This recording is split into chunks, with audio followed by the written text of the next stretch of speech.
Broadcasting from the business capital of the world, this is the Podcast Business News Network.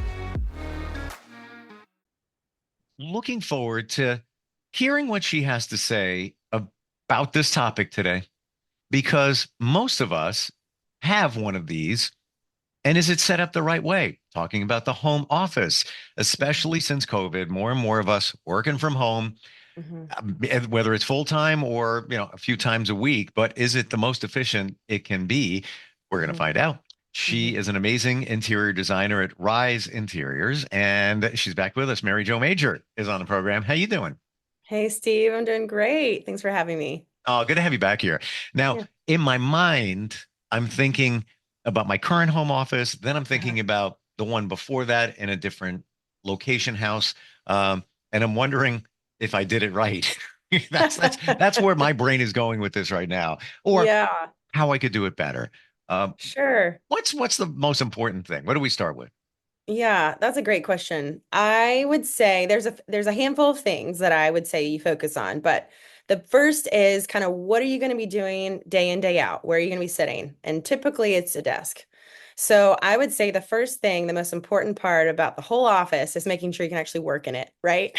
I feel like the irony, of some home offices have become kind of like a drop zone or kind of, like this catch-all for all the hobbies. But Mary Jo, can be honest with you here? You're 100% right. And in my home office right now, I have a bag in the corner, and I'm relatively neat and organized in the corner of Christmas presents from last year. There you go. There you go. I just didn't get to give. I didn't see these people, whatever. Yeah. That's right. You're not alone, Steve. You're not alone. That's the thing is I think that a lot of times it's just an extra kind of weird closet, right? You're going to be working, but you also need just that little bit of extra storage somewhere in the house. And you're like, well, no one really goes in here but me. So I'm just going to put this over here.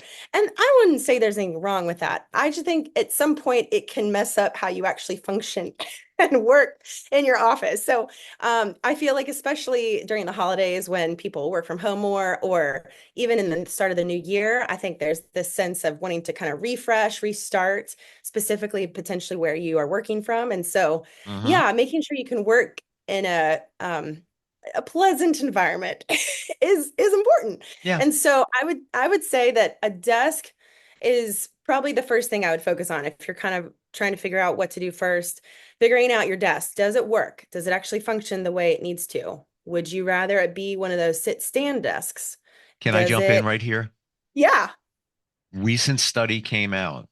This is in the last week and change, that stand-up desks are not good for you. What? All right. Goes against everything I always thought. I was like, yeah, one day I'm going to get one. One day I'm going to get one. And they just said, for your posture and a lot of other things, it's just not the best choice. I'm kind of surprised. And I saw that it must be a real report because I've seen it in a number of different credible locations. So news outlets. Okay, well, then I'm corrected. I guess don't do a sit-stand desk because apparently they're not good for you. But if you wanted to, I do think that sometimes people do enjoy kind of stretching their legs. So I don't, whether that's raising your desk or not. But the main thing is that your desk has what it needs to have for you. So some people prefer real minimal, not a lot of storage. Other people need, 2 file cabinets on either side, tons of, cubbies and things like that. So I would just encourage, I guess, whatever you're going to do first is to make sure that you invest and make sure that the desk is a good fit for you. It has the right surface space, all that. And storage, like you just said, file cabinets, for me, critical. And I could use another one right now. Not that I have a lot of papers, but just to keep it organized. It makes such a difference. Yes. Well, and to that point, right? Like, so I prefer when I design for my clients, to figure out kind of what they need for their day in, day out activities. But some people don't like the storage on their desk. So then it goes, then the next question is, okay, well, where do you put storage in the rest of the space? And I think that's also everyone's question usually in an office is, how do I store X, Y, and Z? How do I store my printer? How do I store, extra, whether it's paperwork for your home or your work? How do I store, you might have books that you need, that are quote unquote the office books, all that kind of stuff. And so no matter what size office you have, I like to just think about vertical storage. So yes, you need some stuff on a certain level. So for example, a printer, you don't want really high up. But I do feel like incorporating, whether it's floating shelves or wall systems, some sort of kind of vertical storage is going to be key. So there's even I've seen it like bookcases that have kind of a file cabinet on the bottom, and then they have like a bookcase top to it. So that way it's almost like dual purpose. Um, I'm trying to get a visual when you say vertical. So, Yeah. well, that's a file cabinet, isn't It's a it? file cabinet. It is a file cabinet unless, let's say your storage is books. So a file cabinet wouldn't necessarily be the best fit, right? But let's just say you don't, Uh, let's say the bookcases that you find or that you have or whatever, they're just not, they feel like it's too much for the space. I would say consider maybe floating shelves. okay. Yeah. I have a bookcase and I've moved it 3 times now. Okay. And I've purged the books on it, Okay. but there's still a lot there. And they go Yeah. back to when I was low 20s. And I was Yeah. into graphics and art and cartooning. Yes. I can't part with them. And it was in storage. And I was like, you know what? I have the space here. So let me bring that, um, that bookcase and the books and bring it in. And it's in my office right now. Makes me look intelligent too. Well, yeah, sure. And there is actually, I mean, this I would say again, keeping things that are meaningful to you is part of also, having a home that you love, right? Sure. But there's actually, I just saw, this isn't, I don't know if we could really say this about all offices, but there is like this trend right now where it's kind of moving away from minimalism, and the term for it is called cluttercore, which I was on the edge of my seat, like what is this going to be? Because I kind of like the minimalistic thing. Oh, explain, Well, please. minimalistic isn't necessarily wrong. It's more of the minimalistic objects that didn't hold any meaning to you. And so now this idea that like whatever you have in your home has meaning, has some sort of connection to you. So anyways, all that to say is, Steve, is that you're total I would encourage you just to find extra storage, extra vertical storage to house your books so that way you can keep them, because like you said, if something's been with you that long Yeah, and they have that meaning, that yeah, then you need to keep it. You yeah, don't they need to get do. rid of it. Yeah. I Yeah. just can't. It's a piece of me. I Yeah. know you just Yeah. can't. When you've held it for a long time. Right. Right. How about we talk about lighting? Sure. Yeah. So I would say that lighting, seating, and kind of what goes on your walls are like the second layer, the last layer to think about when you're thinking about everything. So lighting, it's an interesting discussion, because I think a lot of, when you think of office lighting in your home, most of the time people like some sort of ceiling fan or some sort of, overhead light. And then they think, okay, well, maybe you have a task lamp or something on your desk. But I would say too that there, if you prefer, if that feels still a little too, and I don't know, industrial, like it feels too kind of officey for you, that a lot of people use table lamps on their desks as like extra lighting. Hmm. I'm not. I got to experiment with that. I'm not That's fine. That's completely fine. sold on that. And That's fine. for You don't have me, to. Yeah. I think it takes up space where I need that space. And that's my thought. Yeah. Um, I I've always had hi-hats in my home office, but Right. I'll say this, critical, critical, critical. You need a dimmer. You have to have a dimmer Yes. because Yes. in one situation, it was just when LEDs were coming out and Okay. I had the hi-hats put in and I had an Uh-huh. electrician put the bulbs in, Right. LED. And it was Right. like, Right. Right. it The recessed was stuff. Yeah. like you were walking on the sun. It was just like, Oh, yeah. so then I put a dimmer in. Yes, they've come a long way too. LED lights have thankfully transformed a lot since they Yeah. first came on the market. But yes, I agree. Having some sort of dimmer, or even, the other preferred method, no one really, the whole table lamp thing is more conducive if you have a bigger, like a bigger desk. Hmm. But floor lamps, I mean, a lot of people will have Ooh. floor lamps in their office. And in particular, they'll have it if they can.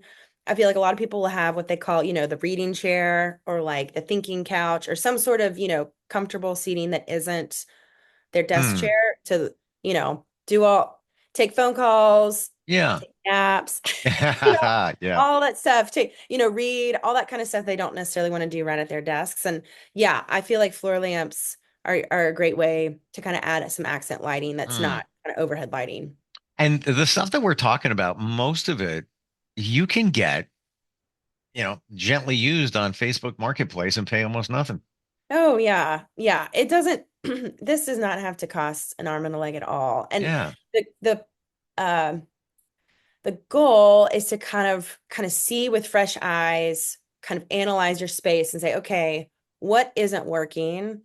And then what steps do I need to do to kind of help shift that? So if it is let's just say your desk is fine, but then you have all these piles of stuff around. So you go, okay, I need to find a different storage method to store all this stuff, and to really find the best fit for you. Mhm. And some people, yeah, I also think that sometimes offices, like we said earlier, kind of become this catch-all, and there's they're kind of like, potentially these wider little gray boxes where you kind of walk in, you do your work, and then you kind of leave. And I think people will have, maybe they have some awards or some diplomas, they'll have something maybe they want to hang up, but other than that, they're not really sure what else to do.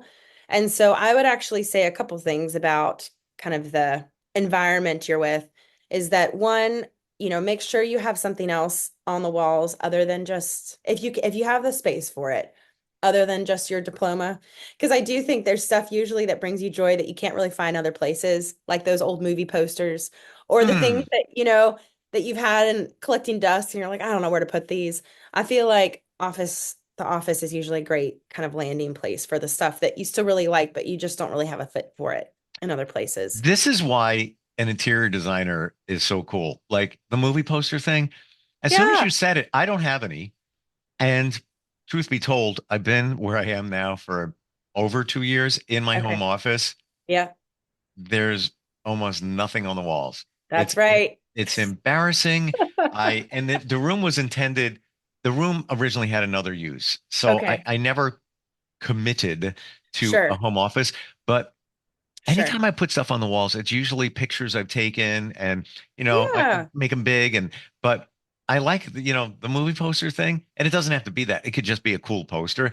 I don't Yeah. think that way. I don't think that way, but I wish I did. Like, somebody like you would come in and say, Yeah. "Oh, this is some of your hobbies. This is your interest, Steve. Yeah. You ever think about this poster? This would be really, I just don't Right. think that way." Right. I know. Well, and that's what I love doing, is I do love personalizing people's homes to make sure that yeah, every room brings them joy in, some way, shape, or form. But even like maps, sometimes I've even like framed, other silly mementos from my clients, and those kind of end up in the office. So Yeah. yeah, I would say kind of whatever, yeah, whatever is that quirky thing that you've like just been trying to figure out, even like a sword, like what I'm talking about, like just the stuff that you're like, where do I put this? What do I do with this? Hmm.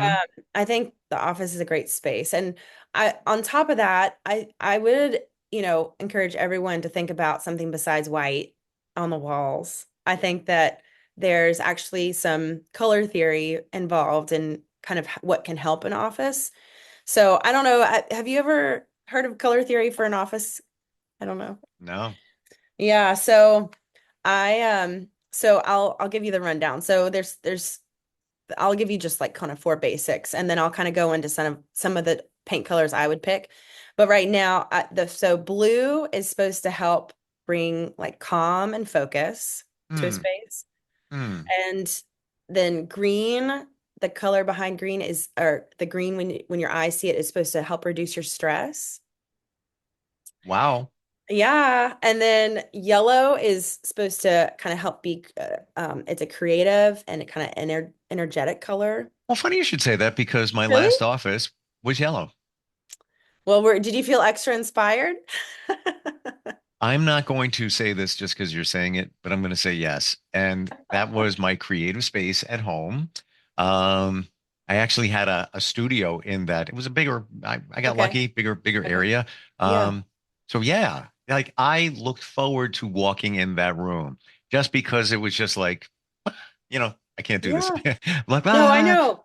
yeah, Yes. Yes. Yeah. It did something to you. Like it your did. emotions registered. Yes. And It that's did. that's key. That's key. When you figure that out about yourself, just or if you have memories of other places you've been that have that, there are things about that room that are really helpful to kind of repeat in your own house. So yeah. Hmm. But yes, I would encourage you then to paint your office yellow.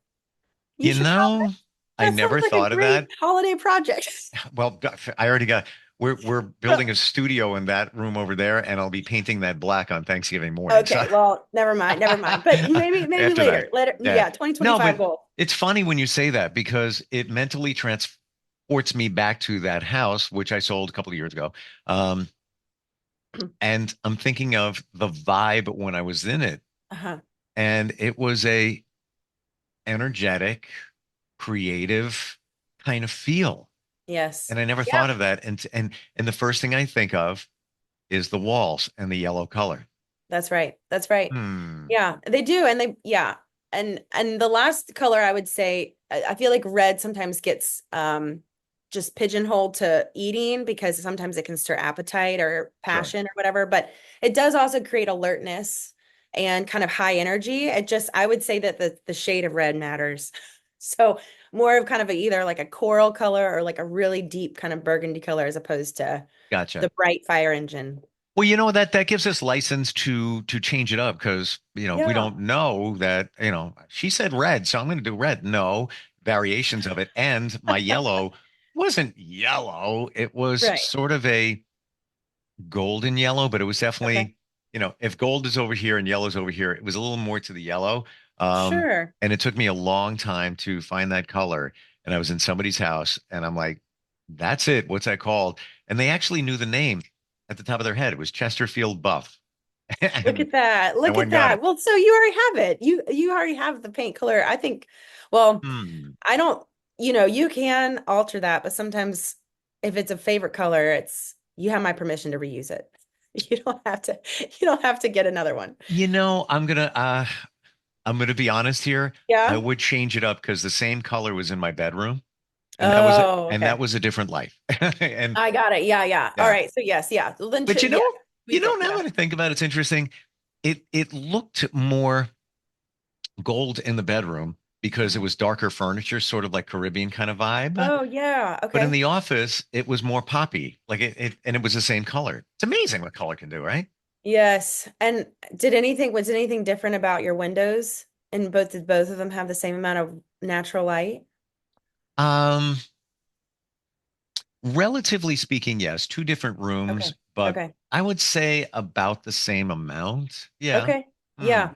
But yes, furniture does play a part in how color reads on the wall. But I would say that lighting is probably the biggest factor when you look at color. And, seeing it like if you see a color in someone's bathroom versus, out in their foyer, so, something like that, I feel like those can usually register super different. But yeah, Hmm. well, yeah, marigolds and that kind of uh that shade. I don't know if it's almost like a yellow that has like a little bit of brown and orange in it. I don't know if that makes any sense. Think of or Yeah. like like a daffodil color, like the shade that really bright, vibrant yellow of a daffodil flower. Yeah. Like Yeah. that's the marigold colors that are popular right now.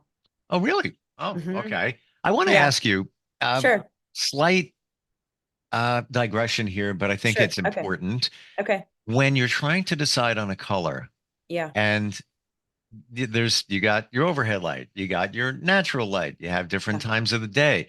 yeah. Is there a method to figuring it out? Like, let's say you buy a tiny can, you put it on the wall, and you want to get like a feel for it. Um, what do you do? How do you do? How do you decide? Yeah, I know. Yes, I think a lot of people struggle with that. It isn't easy, I'll say that, because it does change a lot during the day. And I would also say that colors look darker on little paint swatches than they do all on a wall. So you could pick a color thinking that it's a good shade, and then on the wall it's a lot lighter than it feels like. So my biggest tip, so there are a few ways I go about it. If you want to go that route with the paint, I actually do suggest that you put it on a poster board. So then the poster board you can move around the room, and you can, even on the ceiling if you wanted to go that route, but you have the flexibility, so you're not all these little paint swatches all over the room. You just paint the poster board, and then you just kind of move it around the room at different Cool. times of day. And so that way, if you don't like it, you didn't paint your walls, and you don't have to stare at these little color dibbles all over. What a great idea. Yeah. And Wow. then the second tip I would say, though, is that there are a few manufacturers, like specifically Benjamin Moore and Sherwin-Williams, that have those they're almost like stickers. I don't know if you've seen them. So you can actually buy I don't know if it's all the paint colors or if there are certain ones, but for a vast majority of them, you can get them made into almost like I don't know, maybe like an 5x8, like a pretty large swatch, like a paint chip, but it's a sticker, and you can put it on the wall. Wow. I'm stuck on the poster board. Like, duh. Like, why did I ever think of that? And Yeah. I'm kind of technical, so the first thing I think of is if you're going to do that, make sure you paint the poster board a couple of times because it's white. So you want to make Sure. sure that you don't have that lightness coming through that's kind of skewing the color. Yeah, sure. But Sure. wow, Yeah, what a great yeah. idea. Yeah, Hmm. you can usually, I would say usually once it gets on the poster board and goes on the wall, you can usually tell within a day if you like it or not. It doesn't it If you're on the fence about it, sometimes it's just because it's super different than what you're used to. So I would say those are the times when you do want to phone a friend that trust their taste, or a designer. Hmm. But yeah, I do feel like the color commitment can be a scary one. My favorite colors right now for offices, there's a handful of them. I love like sage greens. So when you talk about kind of reducing stress, kind of that really pretty kind of sage green. And I would be careful, I would say early 90s, the sage greens were also a big color. I don't know if you remember that. So it's similar to those tones. I would say it has, I don't know if people know what I'm talking about, but almost like more of an olive color underneath it. So it's not Hmm. as, it doesn't have the same tone. It's a little different. And then I really do enjoy painting offices, I think, blues, because I do think that when you have any shade of blue in the room, it does really lower uh this energy, if you will, when you have a lot to do, when you need to like really concentrate. So, but to your point earlier about the yellow, I think that it is an individual decision. And I think that, yeah, if your favorite color is pink, you should paint your office pink, because Sure. where else in the house are you going to do pink? So anyway, Yeah, but I love the psychology you provide behind it. And it's spot on. Again, back to that office that, and this is only fairly recent. Um, I put myself there now and the vibe and the feeling I had. And again, like I didn't loathe opening the door and walking in. It was like, yeah, we're gonna get stuff done. Yeah, yeah. and it was the paint color. Yeah, paint color plays a huge part. How things operate, I love making things look beautiful, but if it doesn't operate the way it needs to, then it doesn't really matter. It's like the pretty sofa that's uncomfortable to sit on. So I'm a big proponent of making sure it functions, and then, the thinking through like how it's all going to look together. But yes, I love having kind of the pops of color, and specifically an office that, yeah, that are those secret colors that you can't really maybe do in other places. Hmm. I never thought we could talk a half hour about the home office and we could keep going. Like We it's could, yeah, like, we didn't even talk about desk chairs. oh my gosh. Right. Whoa. Oh, I that's know. very cool. You know your Yeah. stuff. How do we Oh, thanks. how do we connect with you? Is it riseinteriors.co? Yes, that's right. Yeah, you Okay. can find me on my website. Yeah, there's a contact button there. Yeah, unfortunately, you can do this anywhere. Somebody could just connect with you, FaceTime video, send Yeah. pictures, use you Yeah. as a consultant in that regard. That's right. I've said it before. I am going to say it again. I will never do any, and I say never. I will never do any kind of design work in or out ever again without a trained professional. It's just not worth it. Yeah, I can buy a table lamp on Facebook Marketplace. Okay, but Yeah. for this other stuff, nope. Yeah. Yeah. It is. Um, yeah, I would say that my hope and my goal with all my clients is to not only design, but to kind of blow their socks off and to make Mm, it way better than they could have ever imagined it. feel So, your joy, and you said yes. that before, and you should feel joy. And Yeah. it's almost as if you're a therapist figuring I'll somebody take out. it. I'll take that. I'll take No, it. it is. Yeah. I really mean Yeah. that. There's Yeah. there's more going on here than just paint the wall yellow. There's a Yes. lot. Yeah, it's Yeah. super cool. Home's emotional. Home is not a void of emotion. Home is emotional. So how do you redeem home, maybe the idea of home, or how do you kind of reclaim it and make it what you want? Love it. Yeah. With a trained professional. Right. That's how you do it. And that's coming from somebody who gave themselves an ulcer back in the day with designing the house in the Oh backyard. my gosh, Steve. Not kidding. No, Terrible. send me to the hospital. Not lying. Yeah. So I All will right, never do well, that let's again. spare you the hospital visit. Absolutely. Mary Jo, always great having you here. Happy Thanksgiving, and then we'll catch up Thank soon, you. okay? Sounds great. Happy Thanksgiving. Right, We'll bye. be right back. Are you looking for even more of the podcasts and hosts that you love? The Podcast Business News Network is proud to announce that you now have even more ways to listen live. Check out the MyTuner Radio, online radio box, and Simple Radio apps on iOS and Android, or find us online. Search for Business News Network on mytuner-radio.com, or search Podcast Business News Network on streama.com and onlineradiobox.com/US. Take your podcast on the go and don't miss a minute of the action.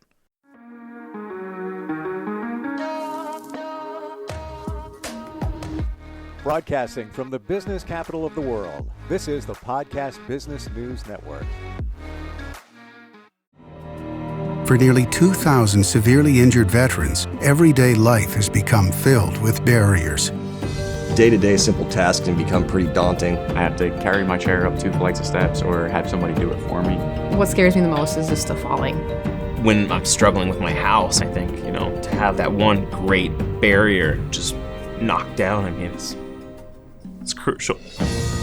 Home for Our Troops is a wonderful nonprofit that builds a Mortgage-free, fully adaptive, handicap-accessible house. And there's no catch. It'll be our very first home that we've ever owned. This is a game changer. This is where your life begins again.